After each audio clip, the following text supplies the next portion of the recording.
विश्व के बड़े बड़े देश अपनी सेनाओं पर अरबों डॉलर खर्च कर रहे हैं। चीन जो दावा करता है कि उसकी सेना विश्व में सबसे ताकतवर है, वो अपनी सेना पर हर साल 300 बिलियन डॉलर खर्च कर रहा है, तो वहीं रूस 100 बिलियन डॉलर के करीब। लेकिन बजट में इन सबसे काफी पीछे रहने वाला भारत पिछले कुछ सालों में अपनी सेना को अपग्रेड करने पर खासा ध्यान दे रहा है। और इन्हीं सबके चलते अब एक ऐसी खबर आई है कि हमने चीन और रूस को काफी पीछे छोड़ दिया है। खासकर चीन ने तो इस खबर के आने के बाद कहा है कि यह तो हमारे पास भी पहले से था, लेकिन हमने किसी को इसके बारे में बताया नहीं, इसीलिए भारत का हमको पीछे छोड़ने का सवाल ही नहीं उठता। लेकिन ये दिखा रहा है चीन की बौखलाहट। लेकिन भारत ने ऐसा किया क्या है जो पूरी दुनिया हैरान है। दरअसल हुआ ये है कि डीआरडीओ की तरफ से ये कहा गया है कि हमने भारत का पहला लेजर वेपन तैयार कर लिया है जो शिप बेस है। इसके साथ उन्होंने ये भी कहा है कि हमने इसे बनाकर पूरी तरह से तैयार कर लिया है और अब शुरू होगा इसका मास प्रोडक्शन, यानी बड़े लेवल पर इनकी मैन्युफैक्चरिंग की जाएगी।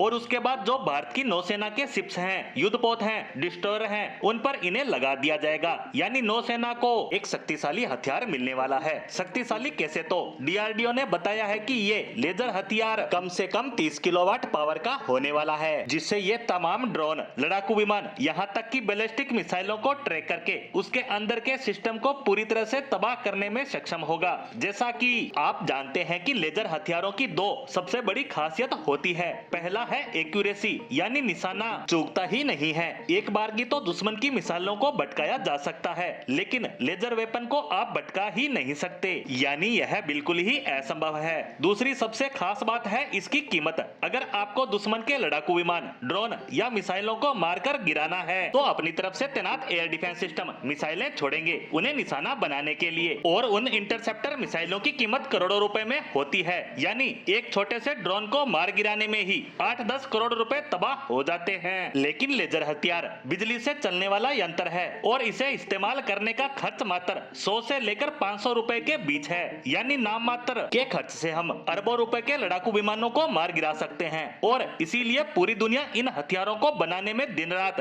एक कर रही है, क्योंकि एक तो इनकी एक्यूरेसी बेहद ही स्टिक है, ऊपर से इस्तेमाल लागत नाम मात्र की है, लेकिन से बनाने में बड़े बड़े देश असफल हो रहे हैं। और आप जानकर हैरान होंगे कि इस वक्त भारत दुनिया का मात्र तीसरा ऐसा देश है जिसके पास एक शिप बेस लेजर वेपन, यानी कि भारतीय नौसेना दुनिया की तीसरी वो सेना बनने जा रही है जिसके पास ऐसा ताकतवर हथियार होगा। इस लिस्ट में पहला देश है अमेरिका, जिसके पास हिलियोस लेजर वेपन है, जबकि दूसरा है ब्रिटेन, जिसकी नौसेना के पास ड्रैगन फायर लेजर सिस्टम है। और अब तीसरा देश बन चुका है भारत, जिसके पास दुर्गा 2 नेवल वर्जन होगा। वहीं देखा जाए तो इस मामले में रूस तो पहले ही काफी पीछे चल रहा है, लेकिन बड़े बड़े दावे करने वाला चीन, जो अपनी सेना पर भारत से कई 100 बिलियन डॉलर ज्यादा खर्च करता है, वो भी इसमें पीछे रह गया ही। अब देखना होगा कि ये लेजर हथियार कब तक भारतीय नौसेना का हिस्सा बन पाते हैं, इसी पर हमारी नजर बनी रहेगी। लेकिन फिलहाल के लिए इस पोस्ट को यहीं विराम देते हैं। धन्यवाद।